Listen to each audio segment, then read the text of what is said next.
Subscribe to our YouTube channel and press the bell icon to get the latest updates. आज भी जिंदा हैं रामायण काल के ये 7 लोग। शोधकर्ताओं के अनुसार भगवान श्री राम का काल ईसा पूर्व 5000 वर्ष पूर्व रहा है, अर्थात आज से 7000 साल पहले। हालांकि पुराणों की धारणा कुछ अलग है। रामायण काल के वैसे तो कई लोग आज भी जिंदा हैं, लेकिन यहाँ हम केवल 5 के बारे में बताने जा रहे हैं। प्रभु श्री राम के भक्त हनुमान जी आज भी जिंदा हैं। प्रभु श्री राम और माता सीता की कृपा से वे कल्प तक धरती पर सशरीर ही रहेंगे।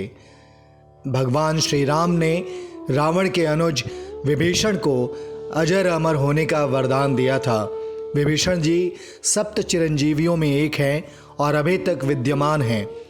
विभीषण को भी हनुमान जी की तरह चिरंजीवी होने का वरदान मिला। वे भी आज सशरीर जीवित हैं। भगवान गरुड़ को रामकथा सुनाने वाले काकभुशुंडी को उनके गुरु लोमश ऋषि ने इच्छा मृत्यु का वरदान दिया था। दरअसल लोमश ऋषि के श्राप के चलते काकभुशुंडी कौवा बन गए थे। लोमश ऋषि को बाद में इसका पश्चाताप हुआ। तब उन्होंने काकभुशुंडी को बुलाकर श्राप से मुक्त होने के साथ ही श्री राम मंत्र दिया और इच्छा मृत्यु का वरदान भी दिया। कहते हैं कि कौवे का शरीर पाने के बाद ही राम मंत्र मिलने के कारण उस शरीर से उन्हें प्रेम हो गया और वे कौवे के रूप में रहने लगे। कालांतर में काकभुशुंडी के नाम से पहचाने गए। लोमश ऋषि परम तपस्वी और विद्वान थे। इन्हें पुराणों में अमर माना गया है। हिंदू महाकाव्य महाभारत के अनुसार ये पांडवों के ज्येष्ठ भ्राता युधिष्ठिर के साथ तीर्थ यात्रा पर गए थे और उन्हें सभी तीर्थों का वृतांत बतलाया था। लोमश ऋषि बड़े बड़े रोमों या रोम वाले थे। इन्होंने भगवान शिव से यह वरदान पाया था कि एक कल्प के बाद मेरा एक रोम गिरे और इस प्रकार जब मेरे शरीर के सारे रोम गिर जाएं तब मेरी मृत्यु हो। अग्नि के पुत्र जाम्बवंत को भी प्रभु श्री राम से कल्प के अंत तक जीवित रहने का वरदान मिला हुआ है। माना जाता है देवासुर संग्राम में देवताओं की सहायता के लिए जाम्बवंत का जन्म अग्नि के पुत्र के रूप में हुआ था। उनकी माता एक गंधर्व कन्या थीं। सृष्टि के आदि में प्रथम कल्प के सतयुग में जाम्बवंत जी उत्पन्न हुए थे। जाम्बवंत ने अपने सामने ही वामन अवतार देखा था। वे राजा बलि के काल में भी थे। राजा बलि से 3 पग धरती मांगकर भगवान वामन ने बलि को चिरंजीवी होने का वरदान देकर पाताल लोक का राजा बना दिया था। वामन अवतार के समय जाम्बवंत जी अपनी युवावस्था में थे। जाम्बवंत को चिरंजीवियों में शामिल किया गया है। मानधाता के पुत्र मुचकुंद त्रेता युग में इक्ष्वाकु वंश के राजा थे। मुचकुंद की पुत्री का नाम शशिभागा था। एक बार देवताओं के बुलावे पर देवता और दानवों की लड़ाई में मुचकुंद ने देवताओं का साथ दिया था, जिसके चलते देवता जीत गए थे। तब इंद्र ने उन्हें वर मांगने को कहा। उन्होंने वापस पृथ्वी लोक जाने की इच्छा व्यक्त की। कहते हैं कि तब इंद्र ने उन्हें बताया कि पृथ्वी पर और देवलोक में समय का बहुत अंतर है, जिस कारण अब वो समय नहीं रहा और सभी बंधु बांधव मर चुके हैं।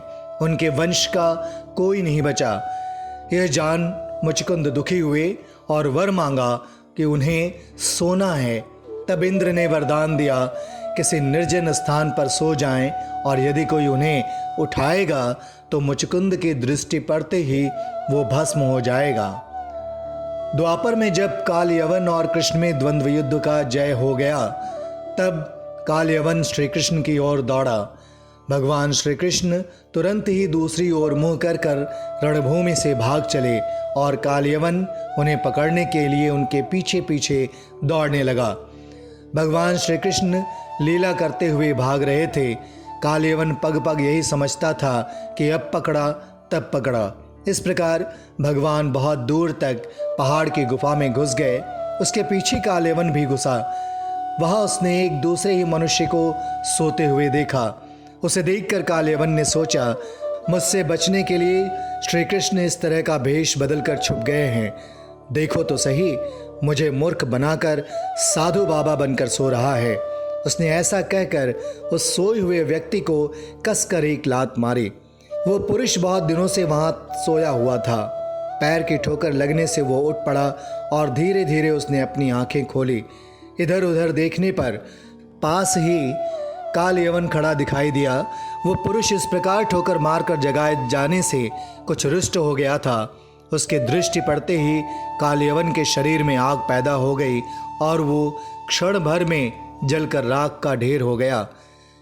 काल यवन को जो पुरुष गुफा में सोए मिले थे वो इक्ष्वाकु वंशी महाराजा मानधाता के पुत्र राजा मुचकुंद थे।